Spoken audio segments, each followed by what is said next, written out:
Hi, welcome to your reading. I have your spread, I have your notes. Let's get into it. We're going to start with the first question, which is answered by the Ace of Swords and the Seven of Swords. The question was about, as you move into a chapter of less, how do you balance rest versus new things that are not rest? And the answer to that, I'm going to kind of summarize it and then get into the deep details of the cards, but essentially, your intellectual pursuits, your like the way that you discipline yourself is with your mind. Your mind is a very powerful tool. Now, what that kind of means is that your embodied intuition is not always there. There's so much logic and math going on in your head. However, because you're moving into maybe something that's less structured, the invitation is to really wield the sword of your mind, which is how you think, how you speak, and how you learn. Let's get a little bit into how. First, we start with the Ace of Swords. Ace first. The Ace of Swords is aces are always gifts from the universe. It is God touching your precious forehead and saying, you have a gift for this. You don't have to work very hard for it. It is already a part of you. Be blessed. And the category in which you are blessed, being touched by God, is your intellectual capacity, your mind, your ability to learn, your ability to communicate, and your love for communication. All of those things are really exciting for you.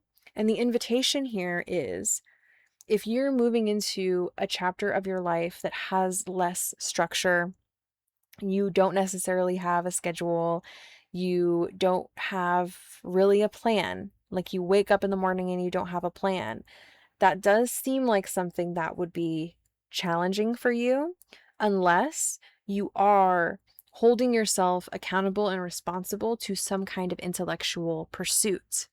Because what it strikes me as is that it's an excellent opportunity to do something intellectual that you've always wanted to do that you have never had the time for. And can you rest and read a book? Yes. Can you rest and like watch a movie in another language? Also, yes. So rest and learning and being in your intellectual world, in your mind, being like, zoomed in on a part of you that you really appreciate about yourself, that's not antithetical. Rest can happen at the same time that this stuff happens. And because you when you set a goal that will enrich your mind, your discipline often follows, because you are like in The Sims, you can choose like what you want to do as a sim with your life. And there's one that's like knowledge, and you like become a scientist or whatever. Like that is kind of your energy. And sometimes you think that other things besides studying or learning or being a hermit, like maybe sometimes are going outside of your mind into the world and having experiences in order to get knowledge. And you maybe sometimes forget that actually you can just like get knowledge. You don't have to go out somewhere and find new information. You can just open a book. So that's kind of the rest versus new vibrations thing, is that a new vibration can also be resting. You don't have to go outside to satisfy your insatiable curiosity, because, I mean, when you have a phone, be careful about how you use it, but you also, studying seems like something that would really light you up because of your intelligence. You're a really intelligent person. You need intellectual stimulation. Other people are not always going to give you that, but there are many people in history that have written a lot of intellectual information to stimulate you. So that's a long way of saying, like, pick up a book, read a book.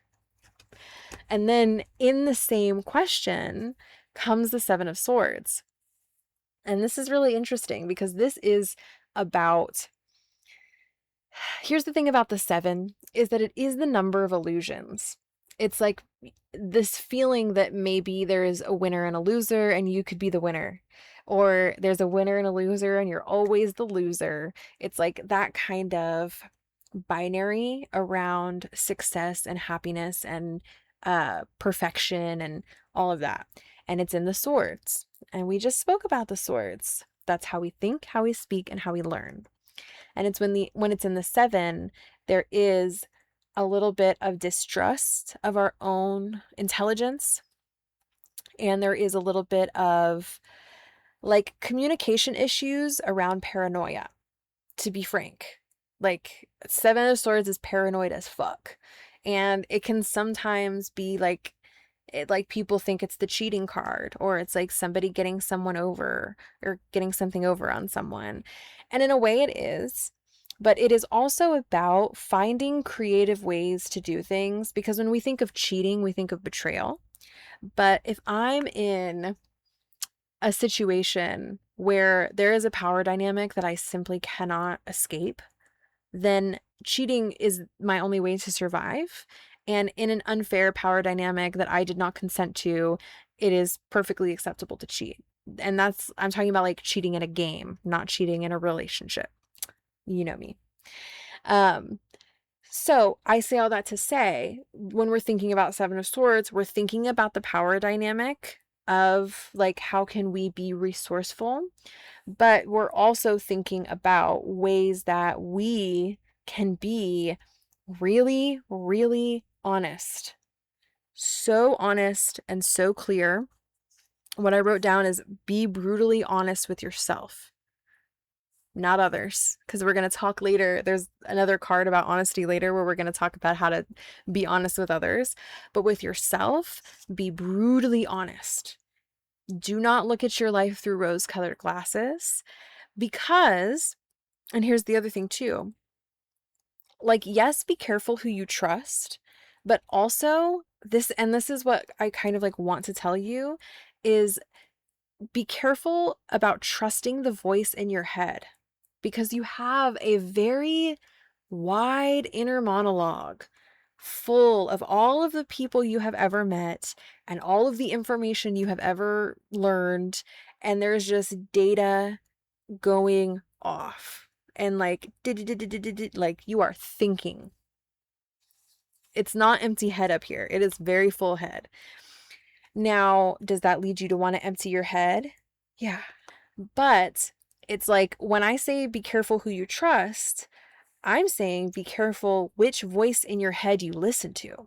Because if you're being brutally honest with yourself and the voice in your head is a bully or someone who doesn't know you very well, a stranger on the internet, an ex, that voice in your head is not going to be truthful.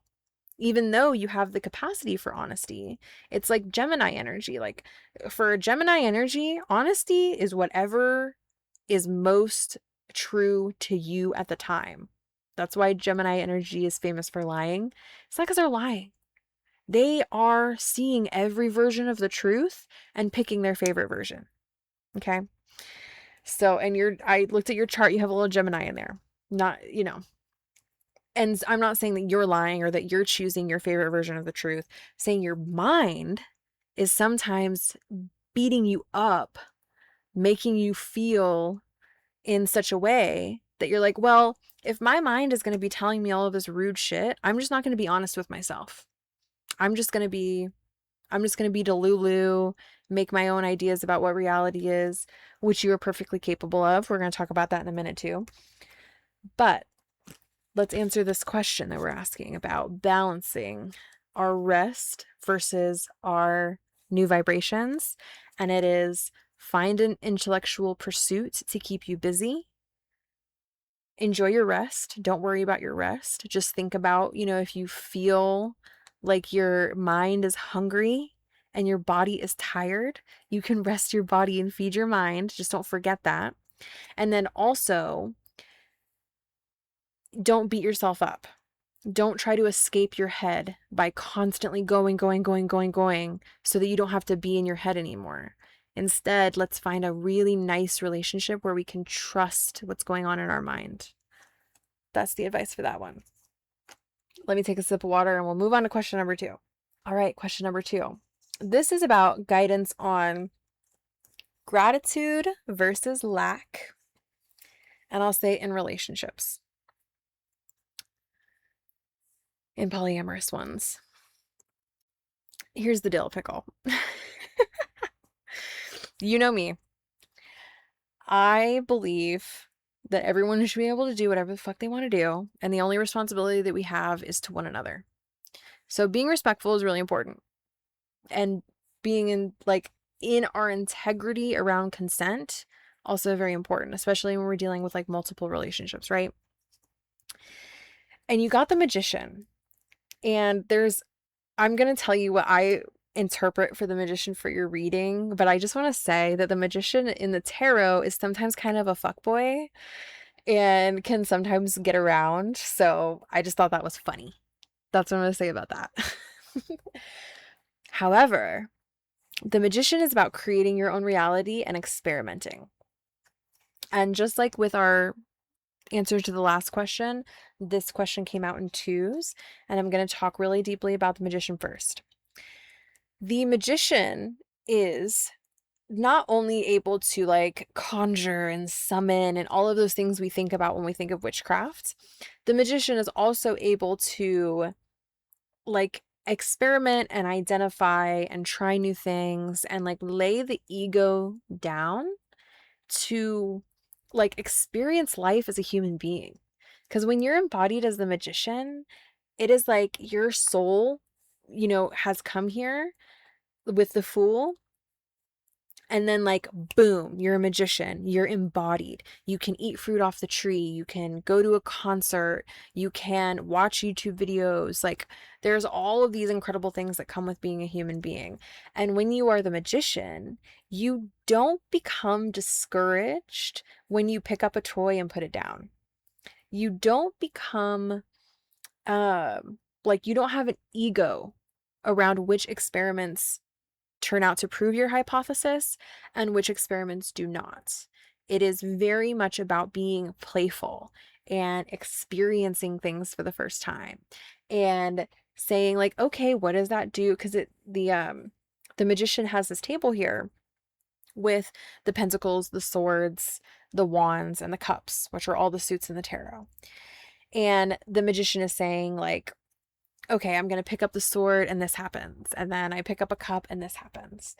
And that represents your mind with swords, your emotions with cups, your material reality with pentacles. And then what am I missing? Wands, your creative, expressive, manifesting energy. So all of those things are available to the Magician. And if he, for example, drinks from a cup and it doesn't have the emotional experience that he was anticipating, that is now, for you especially, data. Okay, ding, ding, ding. I'm going to put that data in my head. It's going to inform my next choice. And it's not about trying to find the right cup or trying to find the right sword. It's about walking down a path. Like I'm imagining like you as a magician is not necessarily sitting at a table.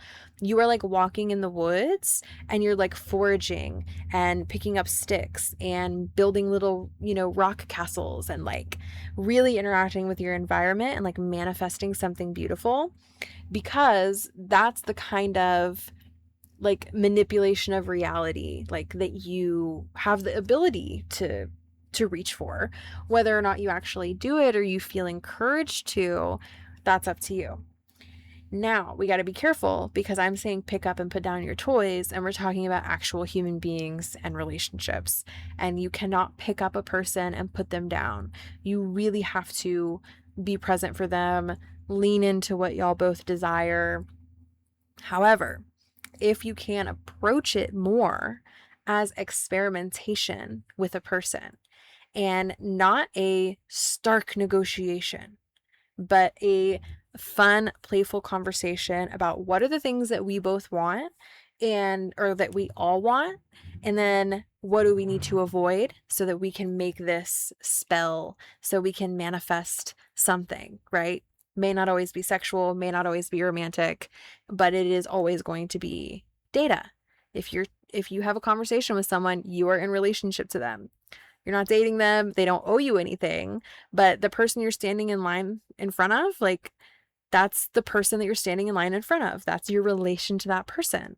So as the magician, you are sensing all of the different distances that people and things are away from you. And as we talk about how it's dehumanizing to just pick people up and put them down, and it's not fair, right? Let's talk about kind of what you bring to the table and how you can show up, because you're talking about like having gratitude for what you have versus like focusing on the lack of what you don't have. And loneliness is such a complex thing. Loneliness is something that we always do alone. It's not for other people. Loneliness cannot be healed by another person. And once someone witnesses your loneliness disappears. So when you are in loneliness, it is a place that you occupy alone. It is not other people's problem or experience of you. And because of that, it's very vulnerable. Like a lot of us, have this aching loneliness that we developed in childhood from neglect. And then as we become adults, it's like, where is all of this attention and connection? We have holes in us because we're social creatures. We're supposed to be living in communities, talking to people all the time, making decisions with a bunch of different people. The amount of responsibility to one another is supposed to be much, much greater. Like, we feel that. We feel the difference between the world, how it used to be, and the isolated world that we're in now. However, that was a little bit of a tangent. You are the King of Pentacles. Look at this gorgeous, handsome king right here. That's you. You are the King of Pentacles. And what that means is what you bring to the table. And this is it. This is the thing. Kings are solitary, but they are leaders. They are coordinators. They are delegators and collaborators. So though the king sits on a throne alone, and that position can be isolating, it's so much responsibility. The energy of the pentacles is a very giving energy. We have bowls right here for Taurus, the grapevines on the throne. Think of Venetian, Grecian palm fronds fanning you, and you're eating these delicious succulent grapes with chocolate, and this just a beautiful sensory experience. That is King of Pentacles. The King of Pentacles goes to the store, gets the grapes and the chocolate, sets up a little den with fun lights, feeds their lover, stuff like that. Think about your Taurus Jupiter in the second house and how it helps you relate to other people. I say all that to say this. The thing is, this concept of what do I bring to the table, or what do you bring to the table, us bringing things to the table. Sometimes we're thinking of a kitchen table. This is the table you're bringing it to. Okay. So this pleasure, grounded, come be comfortable with me. Let's just be comfortable together. This I'm thinking of a deep cushioned experience of safety and it's vulnerable to want that because relationships start out so distant. And to be that kind of comfortable and intimate with people takes so much connection and time, right? To really get to that place where you can truly feel comfortable with one another, truly lean into pleasure and let go of what you might look like or sound like, that is such a vulnerable place. It takes a lot of connection to get to. But because you're and it's not about focusing on gratitude for what you have or lack of what you don't have. It is about experiencing this magician playfulness and this King of Pentacles type pleasure as a way of being for yourself, so that as you carry yourself in that way, you can bring lovers into that bubble. As you may or may not know, I have a very lush masturbation practice as a sex witch. Of course, I recommend it to everyone because everyone should be doing that. But if that's kind of what I'm saying is like how you treat yourself is how you're going to treat someone else. So if you are not bringing yourself the kind of comfort and intimacy in your quiet moments, in your sleep hygiene, in your rest, we were just talking about rest. If you're always on the go, go, go, go, go, that's how you're going to date. Is that how you want to date? It doesn't seem like it. Seems like intimacy where we're like close and comfy is more the vibe that might be more satisfying for you. So if you're go, go, go and you meet someone go, go, go, then y'all are going to go, go, go.